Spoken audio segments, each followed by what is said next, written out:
गुलामी हो रही भाई, पाकिस्तान पैसा नहीं है। और हंसने वाली बात यह है, सबसे बड़ी कॉमेडी जो हो गई है,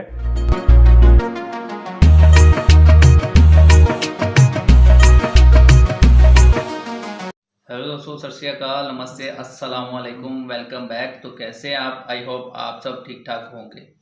तो मेरा नाम है अबूदर गिल और मेरा नाम है वकास। तो आज की जो वीडियो का टॉपिक है वकास भाई आपको बताते हैं। आज की इस वीडियो का हमारा टॉपिक है Pakistan to sell embassy building in Washington.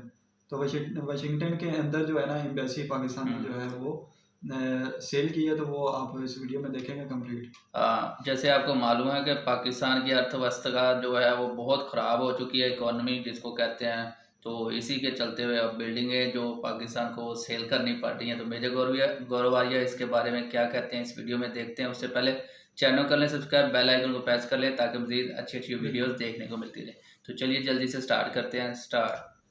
जय हिंद दोस्तों, मैं हूं मेजर गौरवारी और आप देख रहे हैं द चाणक्य डायलॉग्स। इस वीडियो को लाइक करिए, हमारे चैनल को सब्सक्राइब करिए और बेल आइकन दबाना बेल बिल्कुल आइकन मत को भूलिए। प्रेस करें। दोस्तों, ताज़ा खबर चीन से आई है कि चीन ने बोल दिया अपने लोगों को, जो चाइना के सिटीजन्स हैं, जो चाइना के शहरी हैं, नागरिक हैं, बोला कि उड़ जा रहे पंछी, कि अब ये देश हुआ बेगाना। पहले लॉकडाउन था, पहले घर के बाहर उन्होंने वेल्डिंग कर रखी थी लोहे से कि कोई अपने घर के बाहर न निकले। अब चाइना में इतनी ज्यादा मौतें हो गई हैं, इतनी ज्यादा प्रॉब्लम्स हैं कि अब चाइना ने क्या बोला है।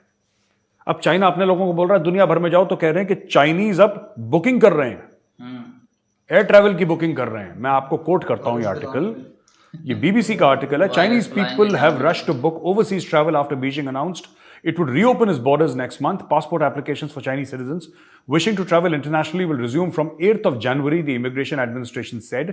It follows an announcement on Monday that ended almost 3 years of strict quarantine rules for arrivals. ठीक है जी, तो ये स्टोरी है।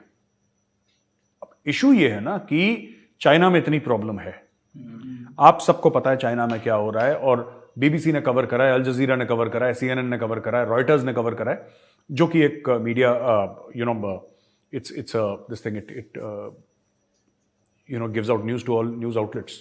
ब्लूमबर्ग है, रॉयटर्स है। चक्कर ये है कि चाइना क्यों ऐसा कर रहा है, चाइना क्यों अपने लोगों को कह रहा है जो कोविड से मारे हैं तुम बाहर जाओ दुनिया में। क्या ये इन्फेक्शंस नहीं फैलाएंगे? बिल्कुल फैलाएंगे। क्या ये परेशान नहीं करेंगे? क्या जो लाखों मौतें हुई भारत में, अमेरिका में, दुनिया भर में मौतें हुई चाइना की वजह से, चाइना क्या चाह रहा है कि फिर से ये अपना ये मौत एक्सपोर्ट करे। चाइना मौत एक्सपोर्ट कर रहा है, ठीक है, चाइना मौत एक्सपोर्ट कर रहा है। और फिर चाइना वही गेम खेल रहा है बायोलॉजिकल वॉरफेयर का। मैं बता रहा हूं आपको, पिछली बार भी लोगों ने बोला था कि नहीं मेजर साहब आप ये तो आपने ज्यादा बोल दिया, ऐसा तो नहीं हो सकता। फिर बाद में उन्होंने बोला हाँ हो सकता है, आप ठीक बोल रहे हैं। मैं ठीक ही बोल रहा हूं बेटा। जो लोग इस चीज को डाउट कर रहे हैं ना, जो कह रहे हैं कि चाइना बहुत अच्छा है, मैं आपको बता रहा हूं बहुत इनकी सरकार, मैं लोगों की बात नहीं कर रहा, लेकिन इनकी सरकार बहुत बुरी है, अथॉरिटेरियन रजीम है। और इस सरकार ने बोल दिया, क्या करेगा? अब खुद पिट रहा है चाइना। चाइना ये नहीं चाहता कि दुनिया तरक्की करे। जब वो पिट रहा हो तो अपना जो कलेश है वो बाहर भेजो कि दूसरों की भी इकोनॉमी डूब जाए। ये पहले भी ऐसा कर चुके हैं। They have used corona virus as a biological weapon, they are doing it again. 8 जनवरी से मेरी फिर अपील है भारत सरकार से, सर सारी फ्लाइट्स बंद कर दीजिए, shut down all flights from China. मैं आपको बताता हूं, just shut down all flights. ना यहां का कोई बंदा वहां पे जाए। अभी एक बंदा चाइना से आया था, यूपी वाला, 3 दिन पहले की खबर है। He was isolated. आज सवेरे मैंने अखबार में पढ़ा था कि सम 12 ऑड पीपल जो विदेश से आए थे, उन्होंने देश मेंशन नहीं करा था कि कौन से मुल्क से आए थे, लेकिन लोग वहां से कोरोना लेकर बाहर से आए। तो कोरोना फिर से स्प्रेड हो रहा है, राइट। सरकार ऑलरेडी, भारत सरकार ऑलरेडी इमरजेंसी ड्रिल कर चुकी है। हमें नहीं पता ये कौन सा वेरिएंट है। कई लोग कुछ कह रहे हैं, कोई कह रहे हैं साहब घातक होगा, कोई कह रहे हैं घातक नहीं होगा। Fact of the matter is, अगर आपकी पॉपुलेशन के कुछ हिस्से में भी ये चीज हो गई, ये कोरोना फैल गया, और 7-8 दिन के लिए, 10 दिन के लिए, 15 दिन के लिए भी कोई बंदा आइसोलेट हो गया, आपकी इकोनॉमी में कितना बड़ा प्रेशर पड़ेगा इससे, कितना बड़ा प्रेशर पड़ेगा। आपके तो मॉल्स खुले हुए हैं, आपके मार्केट्स खुले हुए हैं, और चाइना क्या कर रहा है? कोरोना फिर से एक्सपोर्ट कर रहा है। जैसे पहले उसने फर्स्ट वेव सेकंड वेव में करा था, फिर चाइना अपने बंदों को कह रहा है जाओ, लो पासपोर्ट, लगाओ ठप्पा, जाओ बेटा। अब वो जाएंगे दुनिया भर में चाइनीज, और दुनिया भर में फिर कहर मचाएंगे ये लोग। और एम क्या होगा? फाइनेंशियल इंस्टीट्यूशंस और इकोनॉमीज को। मैं आपको आज बता रहा हूं, लोग फिर कहेंगे साहब ये तो आप तो कॉन्स्पिरेसी थ्योरी वाली बात कर रहे हैं, conspiracy theory, they have done it before. 2 साल पहले चाइना ने यही करा था और मुझे डर है कि दोबारा यही करेंगे चीनी। ठीक है जी। अच्छा, दूसरी खबर है ताइवान से। आपको पता था, कुछ समय पहले मैंने आपको बताया था कि चाइना ने अपने जेट्स वेट्स चढ़ाए, एक्सरसाइजेस करी, दुनिया भर की चीजें करी ताइवान पे प्रेशर डालने के लिए। ताइवान ने बोला है कि जो कंपलसरी मिलिट्री सर्विस है, जो ताइवानीज यूथ हैं, लड़के लड़कियां हैं, जिनके लिए बोला है कि नहीं जी आप तो 4 महीने की कंपलसरी मिलिट्री सर्विस करोगे, वो ताइवान ने बोल दिया है कि वो हम एक्सटेंड कर रहे हैं 1 साल के लिए। आपको शायद पता ये बात नहीं होगी, लेकिन अगर आप आर्म्ड पर्सनल की बात करें, ताइवान इतना छोटा सा मुल्क है लेकिन उसकी आर्म्ड फोर्स बहुत बड़ी है, जिन लोगों को ट्रेनिंग, क्योंकि compulsory military training for everybody, सब लोग जानते हैं वहां पे हथियार चलाना, सब लोगों ने मिलिट्री में कुछ समय तक सर्विस करी, तो ये ताइवान कर रहा है। और ताइवान के एक कमेंट आया है बड़ा इंटरेस्टिंग, ये president Sai announced new plans to bolster Taiwan's defense in the event of an attack from Beijing। और प्रेसिडेंट साई जो ताइवान के प्रेसिडेंट हैं, उन्होंने ये कहा है peace will not drop from the sky, आसमान से अमन नहीं गिरेगा, आसमान से शांति नहीं गिरेगी। Taiwan is on the front line of authoritarian expansion, जो अथॉरिटेरियन एक्सपेंशन है बीजिंग का, उसके बिल्कुल फ्रंट लाइन में है और ताइवान इसको फेस कर रहा है। तो जो और बिल्कुल सही बात करी है, कोई गलत बात नहीं करी कि जो अमन होता है, जो शांति होती है ना, वो आसमान से नहीं गिरती, आपको उसके लिए लड़ना पड़ता है। और खुद कहा था चाइनीज ने, आई थिंक माओ त्से तुंग ने कहा था, किसने कहा था कि peace flows from the barrel of the gun. जो बंदूक की नली है ना, उससे शांति निकलती है। अगर आप चाहते हैं कि आपके मुल्क में शांति हो तो आपको युद्ध की तैयारी करनी पड़ेगी। ताइवान वही कर रहा है, बिल्कुल वही चीज ताइवान कह रहा है कि अगर आपको शांति चाहिए तो लड़ाई के लिए तैयार हो जाओ। जब चाइना को यह पता लगेगा लड़ाई के लिए तैयार है, तो चाइना खुद ब खुद नहीं लड़ने की कोशिश करेगा। तो वो, और उन्होंने ये भी बोला कि जो हमारे सिस्टम्स हैं, डिफेंस के सिस्टम्स हैं और हमारे जो आर्म्ड फोर्सेस के हैं, ये थोड़े से पुराने हैं।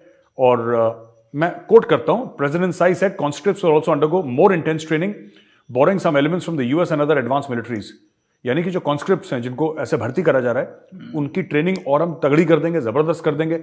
हम अमेरिका से बोरो करेंगे और देशों से बोरो करेंगे, ट्रेनिंग मेथोडोलॉजीज उनको करेंगे कि the islands current defence system, यानी कि ताइवान का जो आज की तारीख में जो डिफेंस सिस्टम है वो इनएडिक्वेट है, वो काफी नहीं है चाइना के एग्रेशन से कोप करने के लिए, जिसके पास दुनिया की जो one of the largest militaries and most advance militaries है। तो हमें भी, ताइवान ये कह रहा है कि हमें भी फिर उस तरीके से मेहनत करनी है, अपनी फौज को उस तरीके से लाना है, उस लेवल पे लाना है, उतना पैसा खर्च करना है, वैसी ट्रेनिंग करनी है कि अगर चाइना हमें अटैक करता है तो हम भी चाइना को एक मुंह तोड़ जवाब दे पाए।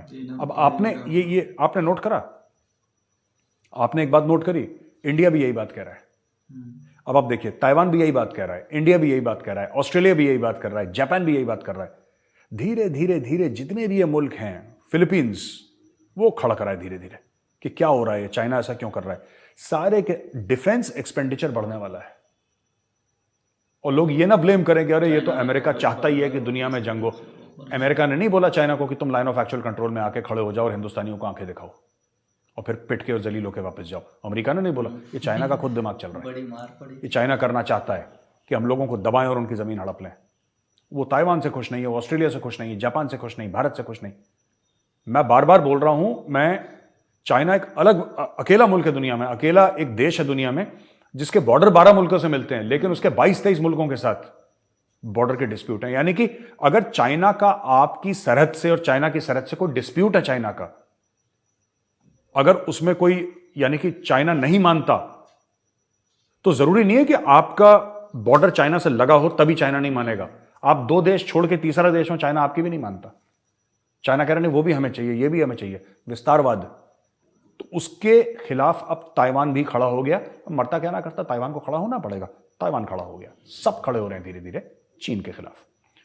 तो ये एक स्टोरी है। अच्छा, एक बड़ी इंटरेस्टिंग स्टोरी है, India spend billions in aid for Sri Lanka. Bharat ने ना तकरीबन $4 अरब दोस्तों श्रीलंका को दिया।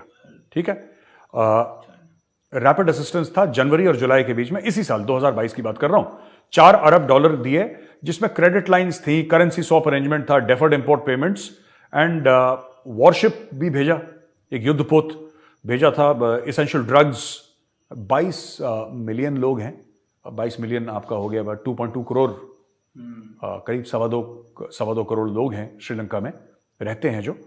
तो अब श्रीलंका के फॉरेन मिनिस्टर हैं अली साबरी। अली साबरी कहते हैं कि साहब हम चाहते हैं कि भारत से इन्वेस्टमेंट आए, राइट। और अभी अभी वो करीब $1 अरब के भारत के इन्वेस्टमेंट की और बात कर रहे हैं कि भारत $1 अरब का और इन्वेस्टमेंट करे। दोस्तों श्रीलंका क्यों इंपॉर्टेंट है, भारत क्यों इन्वेस्ट कर रहा है? एक तो हमारे हिस्टोरिकल टाइज है ना, बहुत पहले के, right from the times of the Ramayana, उस समय की बात कर रहा हूं मैं। तो हमारे तो टाइज हैं। उसके अलावा भारत के लिए स्ट्रेटेजिक तौर पर बड़ा इंपॉर्टेंट है। चाइना हम अलाउ नहीं कर सकते कि चाइना हमारी डोर स्टेप पे आए और जम जाए यहां पे। और एक बात तो श्रीलंका के लोगों को पता चल गई, China is a fair weather friend. जब मौसम अच्छा होगा, मौसम सुहाना होगा, तो चाइना आएगा आपके घर में चाय पीने के लिए। जब मौसम खराब होगा ना, जब आपके घर में प्रॉब्लम होगी, तब चाइना बोलेगा कौन श्रीलंका। यही चाइना ने श्रीलंका के साथ करा। आपने वो वीडियोस देखे होंगे, श्रीलंका में लोग परेशान होकर सड़क में घूम रहे हैं, अपने मंत्रियों की पिटाई कर रहे हैं, खाने के लिए नहीं है, लंबी लंबी लाइनें हैं, पेट्रोल पंप बंद हैं, राशन की लंबी लंबी कतारें, राइट। आपने देखी वो वीडियोस? उस समय चाइना कहां था? वो चाइना जिसका फॉरेन मिनिस्टर कोलंबो में आके, जो श्रीलंका की राजधानी है, कैपिटल है, वहां पे आके लोगों के साथ फोटो खिंचवाता है कि हमारे बड़े भाई हैं और हमारे बड़े दोस्त हैं और हमारे ये हैं वो हैं। वो चाइना जो यारी दोस्ती की कस्में खाता था, जब श्रीलंका को जरूरत पड़ी चाइना गायब हो गया। चाइना भी फायदा उठा। जब श्रीलंका को जरूरत पड़ी चीन वहां से गायब हो गया। और वहां पे कौन आया बुरे वक्त में मदद करने के लिए? भारत। भारत ने बोला we are not fair weather friends, we are all weather friends. तुम्हारे दिन अच्छे हो या बुरे, भारत वहां पे खड़ा मिलेगा तुम्हें, तुम चिंता मत करो। क्या भारत के स्ट्रेटेजिक एम श्रीलंका में? बिल्कुल है, हर एक देश के होते हैं, कोई दिक्कत नहीं है, हर एक देश के होते हैं, हमारे भी हैं। क्योंकि हम अलाउ नहीं कर सकते कि चाइना वहां पे अपना फुटप्रिंट बनाए। और इसीलिए आप ये देखिएगा, जो अडानी ने हाइफा पोर्ट जो इजराइल का है वो खरीदा था, अडानी ने, वो क्यों खरीदा था? भारत ने जो चाबहार पोर्ट ईरान में बनाया है, क्यों बनाया है? जो अब श्रीलंका में पोर्ट बन रहा है जिसमें भारत ने इन्वेस्टमेंट करी है, क्यों करी? आप देखिएगा जहां जहां पे भारत पोर्ट बना रहा है, धीरे धीरे भारत भी अपना फुटप्रिंट बढ़ा रहा है पूरे दुनिया में, पोर्ट्स में इन्वेस्टमेंट कर रहा है। कैसे करेगा? कुछ सरकार कर रही है, कुछ प्राइवेट बॉडीज कर रही हैं। अब आप देखिएगा इसमें अंबानी भी कूद पड़ेगा, कहीं दूर दराज का एक पोर्ट अंबानी ले लेगा। ये सब होगा इस साल 2023 में। आप देखिएगा आने वाला है, 2 दिन बाकी है 2023 में। आप देखिएगा कि Ambani will also start pitching in, all these big business houses will start pitching in for ports, for strategic assets in other countries. ये चाइना को काउंटर करने के लिए बहुत जरूरी है दोस्तों। तो ये तो खबर थी श्रीलंका की। अब हम एक और है कि अच्छा, मैंने आपको बताया था ना, इस्लामाबाद से खबर आई थी कि साहब वॉशिंगटन में जो पाकिस्तान का एम्बेसी है उसकी एक बिल्डिंग ये लोग बेच रहे हैं, क्योंकि खजूर है नहीं इनके पास खाने के बाद। तो ये लोग क्या कर रहे हैं कि they are now selling their property. ये बात हम न्यूज कवर कर चुके हैं। अब कॉमेडी क्या हो गई इसमें? जबरदस्त कॉमेडी हो गई दोस्तों। सबसे ज्यादा किससे नफरत करते हैं ये लोग? इजराइल से, पाकिस्तानी यहूदियों से। उसके बाद किससे करते हैं? हिंदुओं से। अब उस प्रॉपर्टी की उन्होंने बिड डाली, ओपन मार्केट में बोला कि बिडिंग करो, बोली लगाओ इस प्रॉपर्टी की, नीलामी हो रही। भाई पाकिस्तान पैसा नहीं है। और हंसने वाली बात यह है, सबसे बड़ी कॉमेडी जो हो गई है, उसमें 6.8 मिलियन का जो पहली बोली है वो एक ज्यू ने दे दी, वो यहूदी ने दे दी। अब ये सरकार कैसे लोगों को समझाएगी, पाकिस्तान की सरकार, की यार हमने यहूदियों को बेच दिया। यहूदियों से बिल्कुल नफरत करते हैं, बहुत ज्यादा नफरत है पाकिस्तान में यहूदियों को लेकर। क्यों है? किसी पाकिस्तानी से पूछिए, दाएं बाएं बात कर देगा, फिलिस्तीन की बात करेगा, सच बात नहीं बताएगा। सच बात कभी नहीं बताएगा वो, कि क्यों यहूदियों से नफरत करते हैं। Why do Pakistanis hate the Jews? They will never tell you the truth. They will never tell you. They will talk about Palestine, how Israel, how evil Israel has occupied Palestine and territory. They will tell you all these lies, but they will never tell you the truth. खैर, truth छोड़िए, बाद में कभी बताएंगे आपको। Fact of the matter is दोस्तों, असली बात यह है कि यहूदियों ने बोली लगा दी और यहूदियों ने बोला हम खरीदेंगे, $6.8 मिलियन ले लो और इसमें हम सिनेगॉग बनाएंगे, यानी कि जो यहूदियों का जो मंदिर होता है वो बनाएंगे यहां पे। अच्छा, 5 मिलियन का एक इंडियन ने दे दिया। तो जो 3 में से जो टॉप 2 थे, एक यहूदियों ने दे दिया, एक इंडियन ने दे दिया। अब पाकिस्तान में इसकी बड़ी बहस चल गई कि यार हम यहूदी को कैसे बेच सकते हैं, इंडियन को कैसे बेच सकते हैं, ये तो बड़ी बेइज्जती हो जाएगी, ये तो ऐसा हो जाएगा, ये तो ऐसा। लेकिन मैं एक बात बता रहा हूं, पाकिस्तानी ले लेंगे पैसा। मैंने आपको क्या बताया कि पाकिस्तान की एक फिलॉसफी है कि इज्जत जो है वो आने जाने वाली चीज है, उसमें इमोशनल नहीं होना चाहिए, ऑनर को लेके, रिस्पेक्ट को लेके। ये पाकिस्तान की एक नेशनल फिलॉसफी है। इज्जत जो है वो आने जाने वाली चीज है। ये बेच देंगे, मैं बता रहा हूं, थोड़ा सा पैसा फेंको, ये सारा नाचेंगे, पाकिस्तान तो They बेच will दिया, dance। सिर्फ ये और ये दिल्ली बेच ही देंगे रह अपना। गई। ये सिर्फ कहने के लिए, लोगों को बताने के लिए कि इजराइल ने ये कर दिया और हम यहूदियों के खिलाफ जिहाद लड़ेंगे। ये सब झूठ बोलते हैं, कोई जिहाद व्याद नहीं लड़ते, लाहौरी हैं ये खा पी के सो जाएंगे, पार्टी मनाने वाले लोग हैं, ये लाइफ एंजॉय करने वाले दूसरों के पैसे से, ठीक है। They are not the kind of people. ये मैं आपको बता रहा हूं एक छोटी सी चीज, ये इन्होंने कश्मीर में जो इंडियन कश्मीरी हैं उनको ब्रेन वॉश करके उनको भेज दिया लड़ने के लिए, खुद इनकी हिम्मत नहीं हुई कि आ जाएं। मैं कई बार कह चुका हूं, 370-35 से हट गया, कश्मीर बनेगा पाकिस्तान, कश्मीरियों से नाता क्या, ला इलाहा इल्लल्लाह। कख नहीं करा इन लोगों ने, लाहौरियों ने कख नहीं करा। इन्होंने 10 बंदों का एक सेक्शन नहीं भेजा लड़ने के लिए, चुपचाप चुपचाप। क्यों? क्योंकि दूसरी चीज जो मैंने आपको बताई थी, सेकंड पाकिस्तानी फिलॉसफी, बेइज्जती उतनी होती है जितनी महसूस हो। बेइज्जती उतनी होती है जितनी महसूस, इनको हुई नहीं बेइज्जती महसूस। इन्होंने बोला हमारी तो हुई नहीं बेइज्जती, क्योंकि हमें महसूस ही नहीं हुई। जिस कश्मीर के लिए इन्होंने अपने मुल्क में आग लगा दी, खुद के मुल्क में, जिस कश्मीर के लिए इन्होंने बोला कि हमारी फॉरेन पॉलिसी कुर्बान है, हमारी नेशनल सिक्योरिटी पॉलिसी कुर्बान उस कश्मीर में, उस कश्मीर से भारत की सरकार 370-35 से अमित शाह जी पार्लियामेंट में बोलते हैं कि आज से 370-35 से खत्म होता है। पाकिस्तान ने कुछ नहीं, सिर्फ ट्विटर पे टू टू टू टू करा और सबके सब चुप बैठ गए, हिम्मत नहीं हुई, गला सूख गया, ठीक है। ये लाहौरिये हैं, इनके बस का नहीं है कुछ, ठीक है। और ये अपनी बिल्डिंग देखना यहूदियों को भेज देंगे, कुछ चूचू करेंगे, पहले माहौल बनाएंगे कि हम तो नफरत करते हैं और कभी नहीं होगा और हम कभी इसको कबूल नहीं करेंगे इंशाल्लाह। ये सब डायलॉग 4-5 मारेंगे और फिर चुपचाप से पैसा लेके जेब में रख के थैंक यू बोलेंगे, यहूदियों से हाथ मिला के, दे विल एक्सेप्ट इट, ठीक है। इनकी जो सरकार है ना, मैं बता रहा हूं आपको, Pakistan, the government of Pakistan, वो इमरान खान की गवर्नमेंट हो, शहबाज शरीफ की गवर्नमेंट हो, किसी की भी हो, is basically a characterless government. This government has no character. ये आप मेरी बात नोट करिएगा, ठीक है। अच्छा दोस्तों, ये जो खबर है ये बड़ी इंटरेस्टिंग खबर है। पहले यूएस, यूके और सऊदी अरब ने बोला था कि यार पाकिस्तान में बड़ा खतरा है, बाहर मत जाओ, जो एम्बेसी का स्टाफ है। अब ऑस्ट्रेलिया ने भी बोल दिया। हर रोज कोई ना कोई मुल्क बोल रहा है कि यार पाकिस्तान से खतरा है, पाकिस्तान में खतरा है। और मैं आपको आज बोल रहा हूं, आप मेरी बात नोट करिएगा, ये फिर मेरे खिलाफ एफआईआर फाइल कर देंगे, लेकिन फिर मुझे बोलना है, ये इस्लामाबाद में आखिरी अटैक नहीं है जो अभी खुदकुश हमला हुआ था, अभी और होंगे इस्लामाबाद में, मैं आपको बता रहा हूं। हकीकत है, ये तो हकीकत है, सही। इस्लामाबाद में दोस्तों अभी और अटैक होंगे, इनके शहरों में और अटैक होंगे। मुझे कैसे पता? मुझे इसलिए पता है ना, मुझे कारण बताता हूं। उसका कारण यह है कि इनको कहीं ना कहीं, जो बलोच हैं या टीटीपीएन को यह पता लग गया कि दूर दराज गांव में आप बंदों को मारो, खबर में नहीं आता यार। इन्होंने 300-350 बंदे मार दिए अभी तक, किसी को कोई फर्क नहीं पता लगा।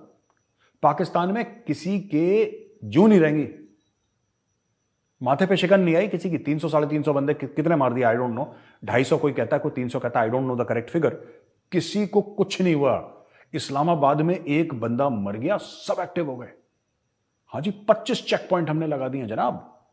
अब ये 3 टियर सिक्योरिटी होगी, ये होगा, ऐसे होगा, आर्मी एक्टिव हो गई, ये एक्टिव हो गया, वो एक्टिव हो, सारा ड्रामा क्योंकि इस्लामाबाद में एक अटैक हो गया। मैं क्यों कह रहा हूं इस्लामाबाद में दोबारा अटैक होगा? क्योंकि ये सब चीजें, ये टीटीपी वालों की अकल नहीं है क्या? अरे वो तो टेररिस्ट हैं यार, वो तो टेररिस्ट है, उनको पता है। उनको टेररिज्म क्या होता है? टेररिज्म है क्या? Using of terror to achieve a political end. उनका पॉलिटिकल एंड क्या है? They want separation from Pakistan. वो शरिया नाफिज करना चाहते हैं पूरे अटक तक के एरिया में। कुछ कुछ उसमें कहते हैं कि अफगानिस्तान में मिला दो वाला एरिया पाकिस्तान का अटक तक। इनके अलग अलग हैं, वो पूरा उनका, वो कहते हैं शरिया should be the constitution of Pakistan. वो उनका अलग माइंडसेट है तहरीक तालिबान पाकिस्तान का। वो अटैक क्यों करेंगे? मैंने आपको बोला ना दोबारा अटैक करेंगे इस्लामाबाद में, क्योंकि उन्होंने देख लिया कि भाई अगर हमें ये पॉलिटिकल एम अचीव करनी है तो उसके लिए हमें मीडिया चाहिए। मीडिया तो नहीं जाएगा बलूचिस्तान के गांव में कैमरा लेके, मीडिया का तो कोई फर्क नहीं पड़ता। बलूचिस्तान में 1000 अटैक हो जाएं, पाकिस्तान का मीडिया के कान में जू नहीं रहेंगी। पाकिस्तान की मीडिया को क्या फर्क पड़ता है? पाकिस्तान की मीडिया को तब फर्क जब 100, 200, 300 लोग मारे, पाकिस्तानी मीडिया में ज्यादा डिस्कशन नहीं हुआ। ठीक है, एक बंदा इस्लामाबाद में मर गया, ओए बाबा, ये तो ऐसे हो गए कि मैं आपको क्या ही बताऊं, पागल हो गए पाकिस्तानी। और अब टीटीपी वाले ये भी खबर पढ़ रहे होंगे, क्योंकि मैंने पाकिस्तानी न्यूज़पेपर से खबर ली है, ये वाली जो खबर है, this is from a Pakistani newspaper. अब आप इसको देखिए, क्या कह रहे हैं टीटीपी वाले, क्या सोच रहे होंगे कि भाई हमने एक अटैक करा, ऑस्ट्रेलिया वाले कह रहे हैं कि बाहर मत निकलो, दहशत। सऊदी अरब वाले कह रहे हैं बाहर मत निकलो, दहशत। अमेरिका वाले कह रहे हैं बाहर मत निकलो, दहशत। इंग्लैंड वाले कह रहे हैं, यूके वाले कि बाहर मत निकलो, दहशत। एक बंदा मार के इतनी दहशत, और हमने तो कई 100 मार दिए, किसी को फर्क ही नहीं पता लगा। तो वेयर शुड वी फोकस? हमारी एनर्जी कहां पे फोकस होनी चाहिए? इस्लामाबाद में। यही उनका एम रहेगा, they will target Islamabad again, logically speaking, मैं जो बता रहा हूं। ठीक है, और मैं पाकिस्तानियों से एक बात पूछना चाहता हूं, यार तुम तो बड़े चौधरी बन रहे थे यार, दुनिया की नंबर 1 है हमारी फौज और दुनिया की नंबर 1 है हमारी आईएसआई, कहां गई तुम्हारी नंबर 1? बगल में आके टीटीपी ने मुंह पे थप्पड़ मार दिया, क्या कर लिया तुम्हारे नंबर 1? उन्होंने पूरा करना कहा। सब बेकार हैं, सीआईए बेकार है, रा बेकार है, मोसाद बेकार है, सब बेकार हैं, सिर्फ आईएसआई नंबर 1 है। वो तुम्हारे आईएसआई वाले कुछ नहीं कर रहे हो, कॉर्नर के प्लॉट घेर रहे हैं डीएचए में, चोर हैं तुम्हारे जनरल सब के सब, पाकिस्तानी फौज के डकैत हैं, डाकू हैं। इमरान खान ठीक कहता है, इमरान खान छोटा चोर है, पॉकेट मार है, वो चेन वेन मोबाइल छीनता है, पर्स छीनता है इमरान खान, ये लोग प्लॉट छीनते हैं। वो ठीक कह रहा है। वो भाई बाजवा की प्रॉपर्टी की लिस्ट आई, आप लोगों ने देखा जनरल बाजवा की कितनी प्रॉपर्टी, बाजवा की प्रॉपर्टी, बाजवा ये बाजवा ये। मैंने आपसे बोला ना 370-35 से हटा था तो पाकिस्तानी फौज ने कुछ नहीं करा था। 10 लोगों का सेक्शन नहीं, एक इन्फेंट्री सेक्शन में 10 लोग होते हैं, 10 सिपाही होते हैं, लेड बाय एन एनसीओ, हवलदार लीड करता है एक सेक्शन को। ठीक है, और पाकिस्तान में भी यही है जहां तक मेरी नॉलेज है। उन्होंने एक सेक्शन नहीं भेजा, क्यों? ओ भाई बाजवा साहब प्लॉट इकट्ठा कर रहे थे अपने, वो थोड़ा ना कश्मीर के लिए लड़ना है। कश्मीर के लिए तो एक स्टोरी है, पैसा कमाने के लिए, पाकिस्तानी कौम को, पाकिस्तानी आवाम को बेवकूफ बनाने के लिए, कश्मीर बनेगा पाकिस्तान, कश्मीरियों से नाता क्या, ला इला। इन्होंने क्या करा है कि इस्लाम का और कश्मीर का चूरन खिला दिया, सब पागल हो गए पाकिस्तान में बावले, सबको लगा दिया कश्मीर कश्मीर, कश्मीर डे मनाएंगे, कश्मीर ये करेंगे, और एक रोड का नाम हमने श्रीनगर हाईवे कर दिया। ये सब ड्रामा इन्होंने करा, ट्वीट श्वीट कर दिए। पब्लिक वैसी बेचारी मासूम होती है, पब्लिक को लगा दिया उन्होंने पीछे, हिसाब से तो पागल बनाया, और खुद क्या करा, प्लॉट इकट्ठा कर लिया। इसीलिए तो जनरल चोर हैं इनके, जो इनके नेशनल सिक्योरिटी अपरेटस वाले हैं, सारे के सारे कॉर्नर प्लॉट घेरने में लगे हुए हैं। मुल्क की किसको पड़ी है? इनके पॉलिटिशियन वैसे हैं, इनके जर्नल वैसे हैं, और 22 करोड़ आवाम को बेवकूफ बना रखा है इन लोगों ने। So this is what is happening in Pakistan. तो ये जो नंबर 1 फौज और नंबर 1 एजेंसी है ना दुनिया की, आईएसआई, उसका ये हाल है, डकैतों से भरी हुई। अच्छा, एक और खबर ये कहती है, बड़ी इंटरेस्टिंग खबर है ये, कि आप ये देखिएगा, एएनआई की न्यूज़ है, और एएनआई कहती है कि यार ये they very this thing interesting news that Pakistan losing control over Khyber Pakhtunkhwa security situation.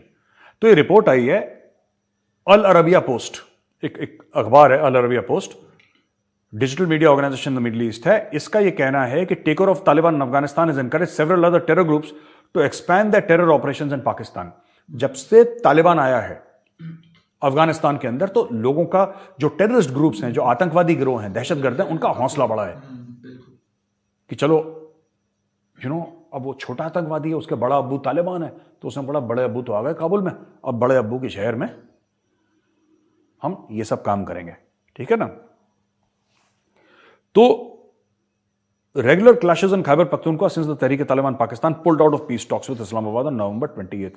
28 नवंबर को तहरीक तालिबान पाकिस्तान ने पीस टॉक्स खत्म कर दिए, सीज फायर खत्म कर दिए। और पहले छोटी दिवाली मनाते थे वो, ऐसी बात नहीं है कि पीस टॉक्स जब उनका सीज फायर चल रहा था तब नहीं मारते थे, तब भी 100-150 बंदे उन्होंने मार दिए थे। अब वो ज्यादा इंटेंसिटी से मार रहे हैं। तो ये अल अरबिया की है, जिसको एएनआई ने कोट करा, ये आप देख सकते हैं। अल अरबिया ने बोला है कि ये मिडिल ईस्ट का डिजिटल चैनल है, जिसने बोला है कि ये वहां पे बहुत ज्यादा प्रॉब्लम है। The increasing number of attacks on the border provinces of Pakistan and Afghanistan is a result of Islamabad ignoring security issues while being busy preparing for elections as the new army chief Asim Munir settles down reported Al Arabiya, ये पाकिस्तान अपने अंदरूनी मामलों में इतना घिरा हुआ है, इतना व्यस्त है कि पाकिस्तान के पास टाइम ही नहीं है अपनी सिक्योरिटी देखने का। ठीक है, वो नेता कह रहा है कि मुझे प्रधानमंत्री बना दो, कहता है मुझे मुख्यमंत्री बना दो पंजाब का। जनरल कह रहा है मुझे प्लॉट चाहिए डीएचए का, कॉर्नर प्लॉट दे दो मुझे। वो कह रहा है फार्म हाउस दे दो मुझे, कुछ दे दो कुछ। सब लोग जिसका जितना बड़ा जबड़ा वो उतना बड़ा गोश्त का टुकड़ा पाकिस्तान से नोच रहा है। सबके सब इनके ऐसी हैं और ये चल रहा है यहाँ पे। इसीलिए जो ठोक रहा है Tehreek Taliban Pakistan, people are missing in action. किसी को फिक्र ही नहीं है, वो बंदे मर रहे हैं, मरे यार, उनको कोई दो। अच्छा, आखिरी खबर जो मैं आज आपको देना चाहता हूँ दोस्तों, मेरे पास एक और खबर थी IMF प्रोग्राम को लेकर, लेकिन मैं वो खबर नहीं दूंगा क्योंकि वो पुरानी खबर है। इन्होंने मांगना ही है IMF से ना, ये मांगते हैं तो ये मांगना ही है इनको। तो इसमें क्या खबर आपको सुनानी। ग्वादर में प्रोटेस्ट चल रही है काफी टाइम से। ठीक है, एक हक दो तहरीक है, हक दो तहरीक। तो हक दो तहरीक के तहत वो हक मांग रहे हैं, कह रहे हैं हमारा हक दो। तो हक दो तहरीक है तो वो मौलाना हिदायतुर रहमान है, वो लीड कर रहा है HDT हक दो तहरीक को। तो वहां पे काफी टाइम से उन्होंने वो करा था। तो अब जब उनको हटा रहे हैं, इनका प्रॉब्लम क्या है मैं आपको बताता हूं। जो बलोच है ना, इनका प्रॉब्लम यह है कि वहां पे चाइनीज को पाकिस्तान ने पैसा लेके चाइनीज को बेच दिया ग्वादर, वो बलूचिस्तान बेच दिया। बोला कि जी तुम्हें जो यहां पे लूट खसोट मचानी है तो मचाओ, घर की बात है। ठीक है, तुसी भी चाइनीज थे, ऐसे भी चाइनीज, कर दो खेल। तो चाइनीज ने पूरी मछली वछली मार ली वहां पे, क्योंकि वो बेचारे बलोच फिशरमैन है, उनके पास वो चप्पू वाली नाव है। चाइनीज तो अपने लेटेस्ट टेक्नोलॉजी GPS के साथ, ट्रैकर के साथ और पता नहीं क्या क्या रेडार, वो मछलियों को देखने वाला जो सोनार वाला होता है नीचे वो, और बड़ी बड़ी boats, fishing boats, latest technology, refrigeration compartments, ये सब लेके उन्होंने पूरी मछलियां वहां पे निपटा दी। रिसोर्सेज बलोचिस्तान के चाइना ने चोरी करके ले गया। चाइना चोर है ही, चाइना ने चोरी कर ली। अब वहां के लोकल बलोच हैं, उन्होंने रोड ब्लॉक कर दी। रोड ब्लॉक करी तो क्या हुआ कि पुलिस ने हटाने की कोशिश करी। बलोच वैसे गर्म दिमाग के लोग हैं, शॉर्ट टेम्पर्ड।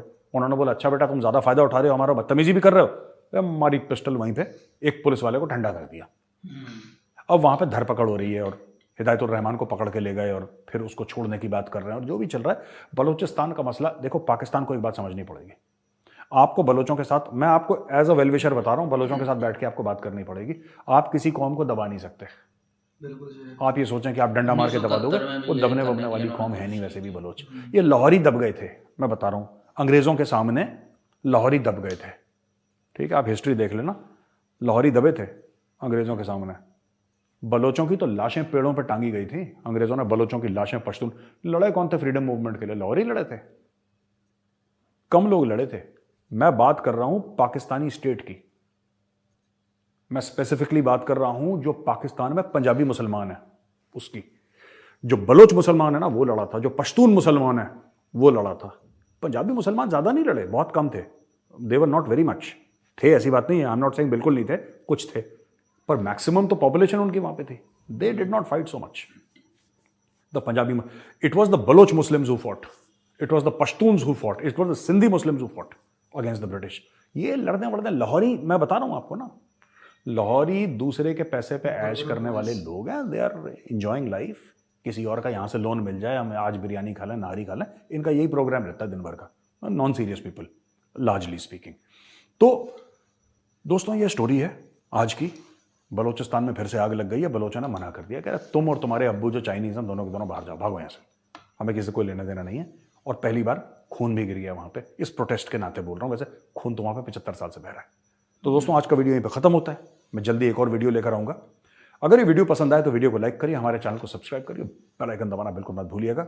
जय हिंद, भारत माता की जय।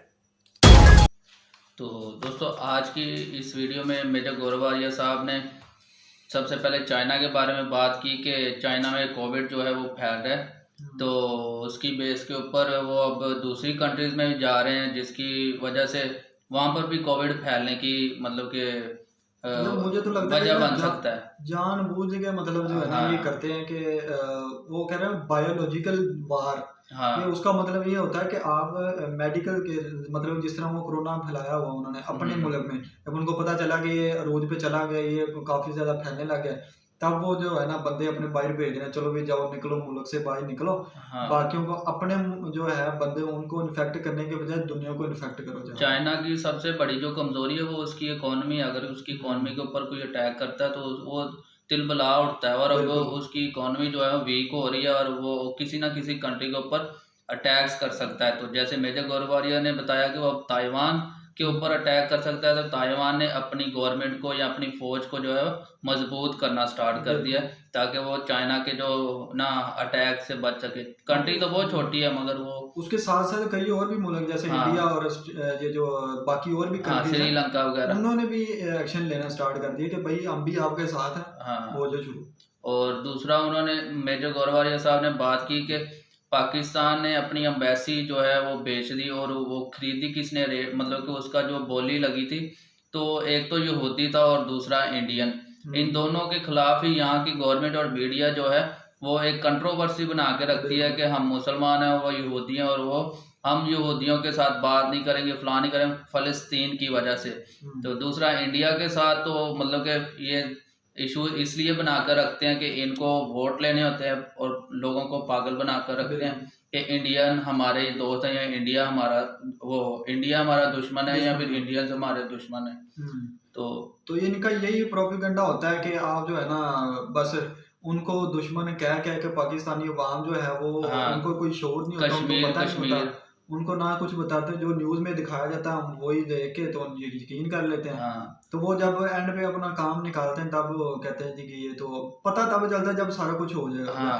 75 साल से जो है वो लोगों को बेवकूफ़ बनाने के लिए कश्मीर अलापते रहे, जिसकी वजह से मतलब कहते हैं कि इन्होंने कश्मीर को सिर्फ फ़ायदा उठाया। अब जैसे मेजर गौरवार साहब ने कहा कि हमने 370 जो है वो हटाया, तो पाकिस्तान की गवर्नमेंट या फौज ने कुछ भी नहीं किया। तो इससे पता चलता है कि ये 75 साल से सिर्फ आवाम को पागल बनाने के लिए जो है कश्मीर अलापा जाता था। तो जैसे हमें अब रियलिटी पता चली है कि वहाँ पर कि जो वहाँ का कश्मीर है वो बहुत तरक्की डेवलपमेंट हुई है वहाँ पर। तो इस वाले कश्मीर में तो रोड भी नहीं ठीक से हैं, कि छोटे छोटे रोड हैं और वो भी ठीक से टूटे फूटे हैं।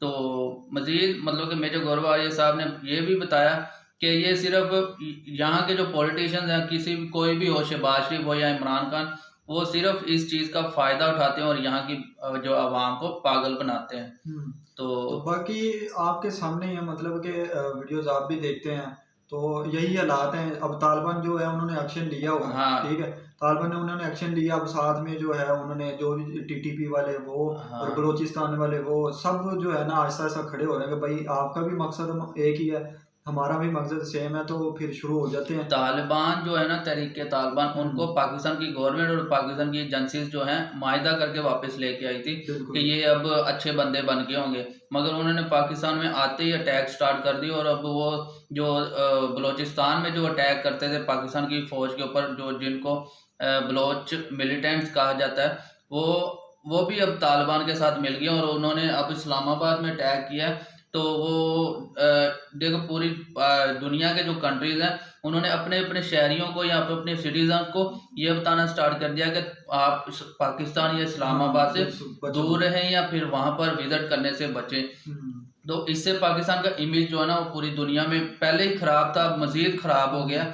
ये थोड़ा थोड़ा अभी ठीक होना स्टार्ट हुआ था, मगर अब वो फिर से दोबारा स्टार्ट हो गया सिर्फ एक हमले की वजह से। और इसके पीछे पाकिस्तान की गवर्नमेंट को जो है सबसे जो करप्ट तरीन गवर्नमेंट है, इसको सिर्फ अपनी तिजोरियाँ बढ़ने पर जो है ना वक्त लगा रही है, या फिर इनकी तवज्जो पाकिस्तान और पाकिस्तान की जो पब्लिक है उसकी हिफाजत के लिए कुछ नहीं किया जा रहा। और एक कहता है कि मुझे वज़ीर आज़म बना दो, दूसरा कहता है मुझे वज़ीर आज़म बना दो, और इन दोनों के दरमियान में जो आवाम है वो पिस रही है और उसकी कत्लो गारत हो रही है। यार मैं तो कहता हूँ कि वो मेजर साहब ना बिल्कुल एक्यूरेट कहते हैं, हम पाकिस्तानी हैं, ठीक है, हमें कोई इस चीज़ का गुस्सा नहीं है। वो कहते हैं ना कि जो है हमें जब एक चीज़ है ही रियलिटी, वो ये बात कहते हैं कि भाई अगर आप कहते हो कि आपकी जो फौज है, आपकी आर्मी है जो नंबर 1 पे, तो वो क्यों नहीं आती? जो एक कश्मीर है वो छोटा सा टुकड़ा अगर आप लेना चाहे तो उसमें कौन सी चीज आपको रोक रही है? अगर आप नंबर 1 पे हो तो एक झटके से जो है वो आप ले सकते हो। कश्मीर का इशू जो है ना वो बातचीत से ही हल हो सकता है, और वो बातचीत ऐसे हो कि कश्मीरियों की उमंगों के साथ ही ये जो है ना हल हो सकता है। अगर पाकिस्तान कहे मैंने कश्मीर लेना और इंडिया कहे मैंने कश्मीर लेना है, तो ये इशू पहले 75 साल से चल रहा है और अब मजीद ये 75 साल हम नहीं चलना देना चाहते, क्योंकि हम हमारे जैसे फ्यूचर जिनका है ना वो इससे जुड़ा हुआ है कि दोनों कंट्री के दरमियान में जो है ना पीस हो, ट्रेड हो, तजारत हो, कि दोनों कंट्रीज की जो इकोनॉमी है वो ठीक हो। अभी पाकिस्तान की इकोनॉमी देख लें, इतनी खराब जो है ना हालत से गुजर रही है, खत्म हो गई और है। रिजर्व भी कम खत्म हो गए हैं। अब तो पाकिस्तान बैंकरप्ट होने वाला है। और मुझे लगता है कि अब जैसे अभी एक होटल बेच रहा है जो एम्बेसी थी पाकिस्तान की, तो आहिस्ता आहिस्ता अब पाकिस्तान के ये टुकड़े करके बेचना स्टार्ट कर देंगे। वो तो वैसे ही इन्होंने पहले भी 1971 में कर दिया था। अब बलोचों के साथ जो है ना नाइंसाफी कहते हैं करके ना वहां पर शायद ये ऐसा ही करें। नशेई के समाज जब खत्म हो जाता होता है ना, हाँ। तो वो फिर घर की चीजें बेचना शुरू कर देता है। हाँ, ये तो नशइयों वाले ही इन्होंने काम कर रहे हैं। इन्होंने अपनी जो है तिजोरियां भर के जब इनको नशा पूरा हो गया ना, अब उनको और लत लगी हुई है। अब लत हाँ। लगी उनको नशे की, जो है ना पैसे की। तो जब पैसा नहीं मिलेगा तो ये घर की चीजें बेचना शुरू कर देंगे। तो यही चीज हो रही है यहाँ पे। मेजर गौरव, ये कि ऐसी वीडियोस देखकर बहुत सारा नॉलेज मिलता है, और वो इनकी ये जितनी भी बातें हैं वो हकीकत बताते सच हैं, हकीकत के मबनी होती हैं। तो इसके ऊपर ना तो किसी पाकिस्तान को गुस्सा करने की जरूरत है, बल्कि उनको चाहिए कि इस चीज को अपने लिए यूज करें, मतलब कि इससे बेहतर पॉजिटिव करने चीजें के लिए। निकालें, अपने खुद को बेहतर करें। ये ना समझे कि मेजर गौरव साहब हमारे ऊपर तनकीद कर रहे हैं तो हमें मतलब कि इससे नफरत करनी चाहिए, ये वो। तो मजीद अगर आपको वीडियो अच्छी लगी है तो जरूर लाइक कीजिएगा, शेयर कीजिएगा दोस्तों के साथ, और चैनल को सब्सक्राइब करके बेल आइकन को प्रेस कर दीजिएगा, ताकि आपके एक लाइक और एक शेयर से जो हमारे जो फ्रेंड सर्कल है वो बढ़ जाएगा और मजीद। तो आप हमारी इसमें हेल्प जरूर कीजिए। तो अगर वीडियो अच्छी लगे तो जरूर लाइक कीजिए, शेयर कीजिए दोस्तों के साथ। नहीं अच्छी लगी तो आप डिसलाइक भी कर सकते हैं। लाइक और डिसलाइक दोनों में से एक चीज जरूर आपका कीजिए। अपना हक बनता है। हाँ जी, तो मिलते हैं नेक्स्ट वीडियो में, तब तक के लिए आप सब अपना ख्याल रखें।